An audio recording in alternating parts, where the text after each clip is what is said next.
Ladies and gentlemen, welcome to Talk Spicy. I'm Coach Gene Clemens. Thank you for joining me wherever you are joining me. Rate the show, comment, agree, disagree, but whatever you do, keep it spicy. 5-star ratings are appreciated. If you're joining me on the YouTube channel, make sure you like, make sure you subscribe. If you're joining me via Spotify or any other podcast network, make sure that you subscribe. Leave comments. We want to hear from you because that helps me know what you want to hear. That helps me know what you like to hear. That helps me know if I'm just out here talking to the ether or if there are people listening. I know there are people listening, and I appreciate everybody that reaches out, that says, hey, we love your content. We love what you do. I even further like when I don't record in the morning and people go, hey, we not getting any Talk Spicy today? Or people will say, hey, you didn't drop a pod yesterday. Is everything okay? I appreciate all that love. And with that being said, I need more love. I need more love. Coming this July 7th through 10th, my offensive line skills clinic in Savannah, Trench 30. It's something that I've been working on. It's something that I really feel passionate about. The level of offensive line play in high school throughout, including teams that I've coached, doesn't always rise to the level that it needs to raise to.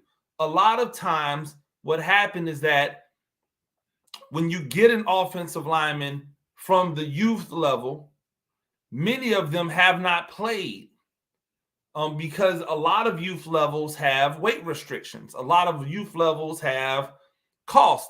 If you're in areas where there's no real legitimate local youth organization or youth program, then your kid may have to travel.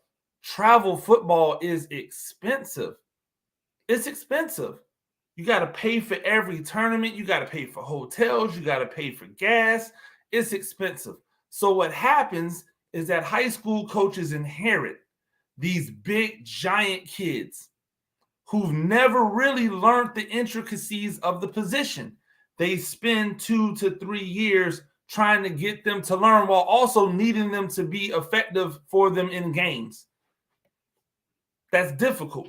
What Trench 30 hopes to do is to give a small look into the basics and the fundamentals of the position that allow them to be successful. So it is a labor of mine. If you have a kid that is in middle school to high school, 7th to 12th grade, that are looking for a little bit of extra work, and they are in the Savannah areas, July 7th through 10th, DM me.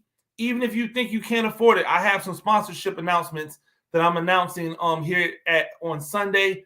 It's going to be really awesome. You're going to want to sign your kid up. I only have 30 spots. There's only 30 spots.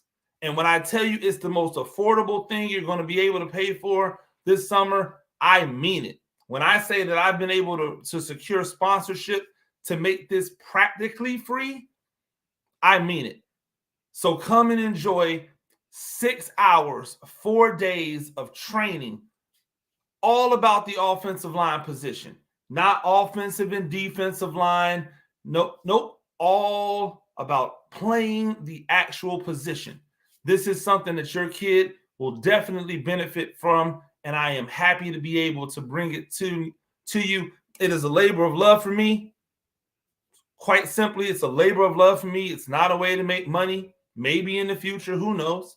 I'm not ashamed of money, but it's a labor of love, and I want you to be a part of it. I want your young men to be a part of it. Trench 30, July 7th through 10th. Make sure that you check that out. It's been crazy in the NBA, right?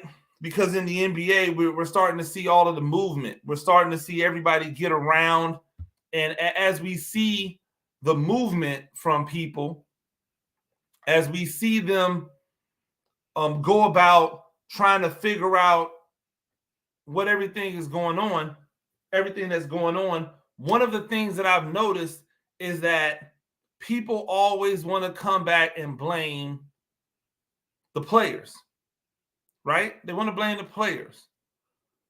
And it's cool because at the end of the day, if players are going to be more empowered to move, more empowered to put their future in their own hands. That's cool. But that's going to come with some of the responsibility of saying, hey, it's you that's the problem. Okay, cool. So for years, what happened in the NBA is if a guy was good but not good enough, he got shipped all over the place. He didn't have any power over where you still see it with these middle tier players. They sign these big contracts. They last for a year, maybe two, and then they start doing the shell game where they just shift them to different teams where they play a little bit, but their contract's valuable because it's about to expire. And then they sign another contract for less, but still good money, where the team that they sign with values them because they're less money than they were before. And then after 2 years, the shell game begins again. They start moving around, team to team to team to team to team. You've seen some of the best names do it. That's how Vince Carter finished out his years in the NBA, moving around. JJ Redick moving around, right? Otto Porter Jr. now one of those guys, been moving around. As his contract numbers come down, his value goes up until the contract is about to expire, and then his value is in trading him for assets. That's how the NBA has long been running, right? So now that we bring the element of the NBA player controlling their own destiny into it, the problem that people have is that they want to blame the player, but these players cannot act alone. That brings me to the New Jersey Nets. Excuse me.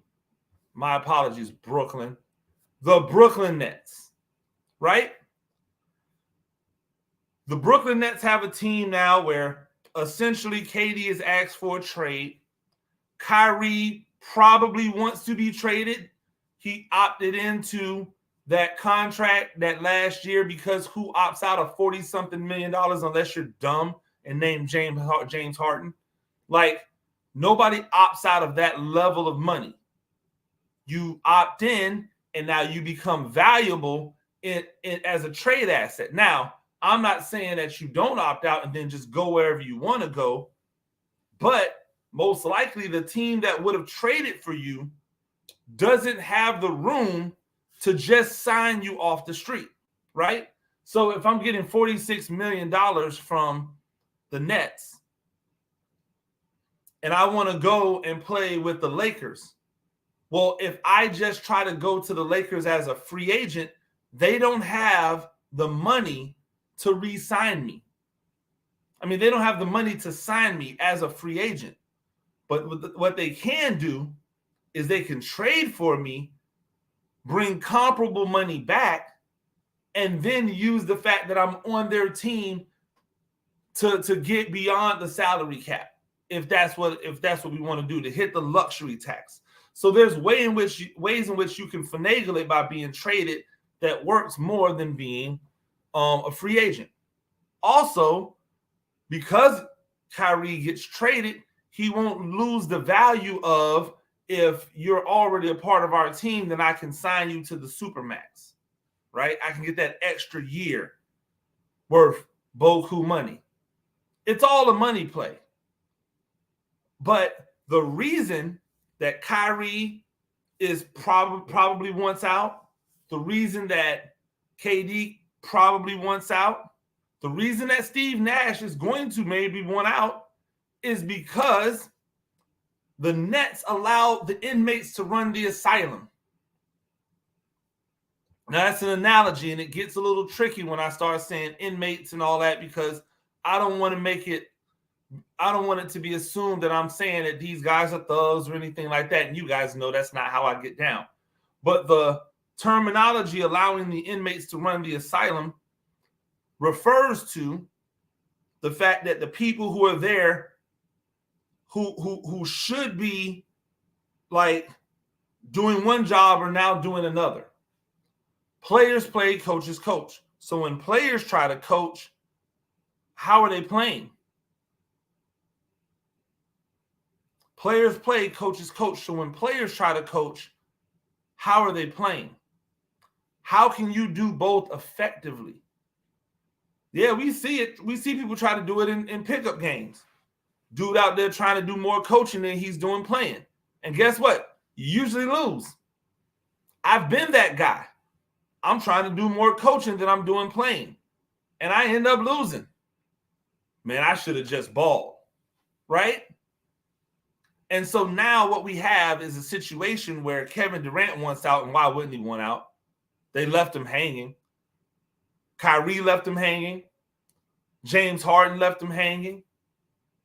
The organization traded for a guy that came in and couldn't play just to get rid of a guy that was purposely not playing. That is a fail for Kevin Durant on all the sides. You get Kevin Durant, you have to give him something to work with. You got to give him something to work with. Or else the season goes how it goes. Then everybody wants to blame Kevin Durant. Everybody wants to look at Kevin Durant and say, oh, well, maybe Kevin Durant isn't what he used to be. Oh, he's 30-something. He's 31, 32 years old. Oh, he's coming off of Achilles injury. Oh, blah, blah, blah, blah, blah. Kevin Durant is still Kevin Durant. He is still one of, if not the one, most versatile offensive weapons to come through the NBA. Right? We don't have to make everybody the GOAT. We can classify them how they should be classified. So now he wants out, and I don't blame him. Kyrie, different story, dude. You did it to yourself. Now, here's the thing about Kevin Durant, though. Kevin Durant wants out. That's cool.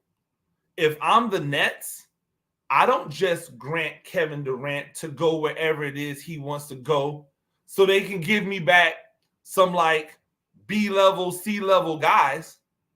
If I'm trading an A-level guy, I want an A-level guy in return. Hey, Phoenix, you want Kevin Durant? Cool. I'm willing to part with him. Give me Devin Booker. The conversation starts with Devin Booker. Now, does Phoenix want to give up Devin Booker? No. No, they don't. They want to give up Bridges and all these other B-level, C-level guys to try to get an A-level guy. And if I'm sitting there as the Nets, why would I want to do that?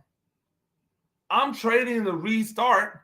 I want to take the older piece that's going to give me all the money, all the chips back, and I want the younger piece that could be the older piece one day. If I'm sending him to Miami, the conversation starts with Bam Adebayo and Tyler Hero, and that's where it starts at. I don't want you to give me Tyler Hero and some of these other guys and Kyle Lowry and no, you're not going to give me a bunch of scraps and young good role players for a superstar.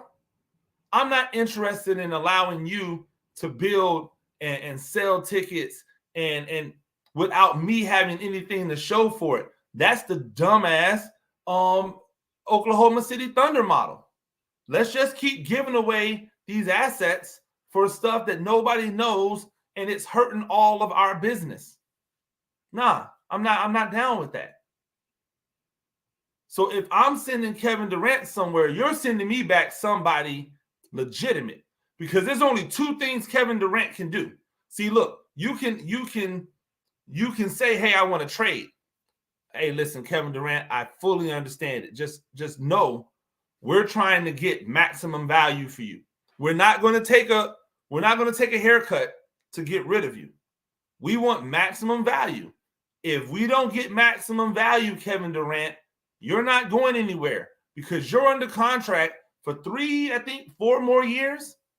That's why you're so attractive, because they can get you and they'll have you. But we have you. So you have two options, Kevin Durant. You can either play for us, right? Or three options. Play for us, go where we want you to go or don't play. Now, Kevin Durant has made enough money where he does not have to play basketball ever again. But Kevin Durant loves playing basketball. So at some point, he's going to go, I'm 32. See, if I'm 25 and I do a power move where I'm going to sit out a year or two, okay, 27. When I'm 32, if I decide that I want to try to sit out and wait it out, 33, 34, 35, now you're losing prime years. You're losing prime years or a little past prime years. Is Kevin Durant willing to do that? See, I'm all for the freedom to make these decisions for the players, but it's not free of consequences. I say it all the time. Freedom of speech, not free of consequences. That's why you got to watch your mouth. And in the same token, when you get the freedom to be able to dictate terms, like a lot of these players have, they don't come free of consequences. And the consequence is, if I'm the team and I don't have the value that I want for you in a trade, I'm not trading you. I'm going to get into an office with you and Kyrie and say, hey, listen, the market out there isn't yielding what we want for you. I would like for you guys to come back, try it again. And next year, when we have more success than we had this year, because both of you are playing the entire time, we can revisit the trade. And now you'll have more value because you played well, and we'll be able to find a partner who thinks that they are a KD away. All they have to do is trade out KD for this star.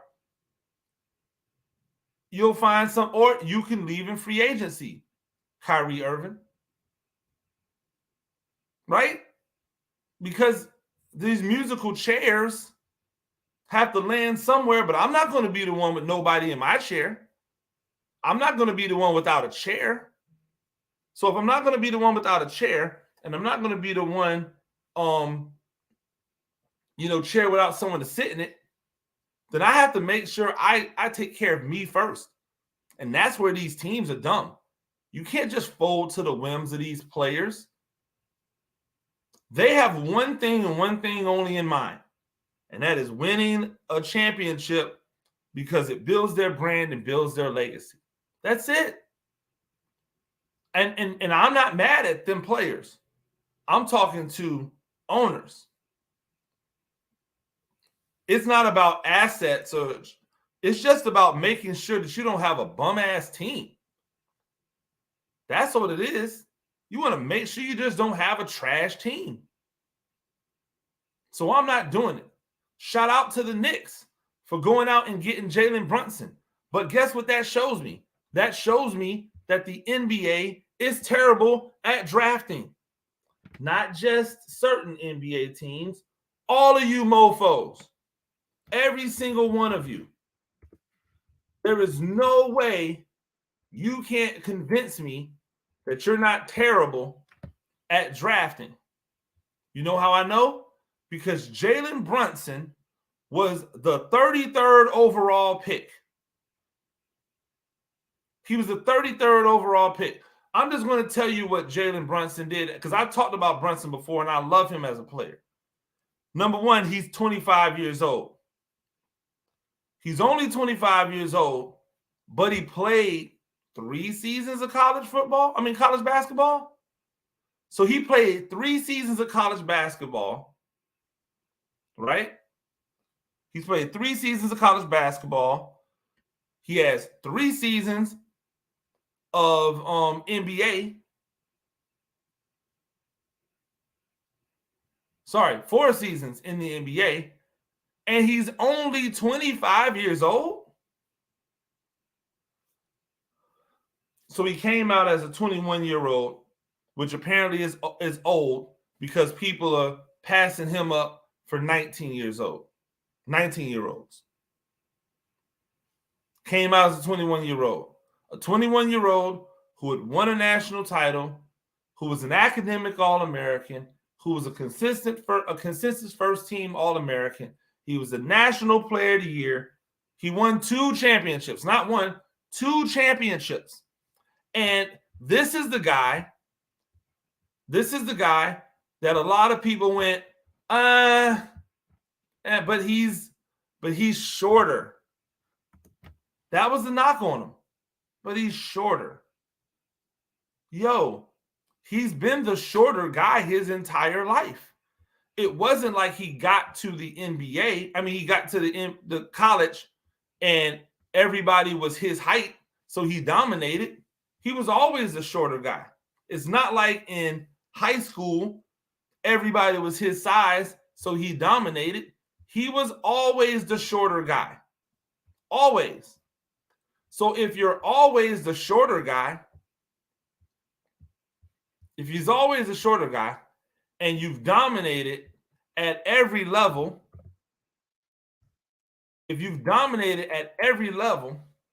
why wouldn't you dominate at the NBA's level? I dominated in high school. I dominated in college. Why would I not dominate in the NBA? That's just basic stuff, right? If I dominated in high school, I dominated in college, then there's a good chance that I'm going to dominate in the NBA. Instead, you know what NBA teams do? They go and look for the guy who, his game didn't equate to the college game. Oh, he played with a lot of stars, so he was one of a collective. But he'll do this in the NBA. That's the justification that they use. Well, he didn't do it at that level, but he'll do it in the NBA. Why? Because no. If he was not a killer in high school and he was not a killer in college, then there is a better than likely chance he's not going to be a killer in the NBA. There's no reason for us to try to sugarcoat that. We don't have to. We know better. But that tells us that we are terrible in the NBA at drafting. And fans just keep on accepting it. So shout out to the Knicks for getting Jalen Brunson. And shout out for Jalen Brunson. That's a nice contract. $100 million, if I'm not mistaken. Nice contract. So now they have a legitimate leader and a legitimate point guard. Now they need to allow him to be the leader. You can't be out here letting RJ Barrett dominate the ball. You can't be out here letting any of those other dudes dominate the ball. Jalen Brunson sets the offense. He's the floor general. He's the leader. That's how it happens. Ladies and gentlemen, that's Talk Spicy. I'm Coach Gene Clemens. We do this thing a few times a week. Rate the show, comment, agree, disagree, but whatever you do, keep it spicy. 5-star ratings are appreciated. If you're joining me on the YouTube channel, make sure you like, make sure you subscribe. Until next time, peace.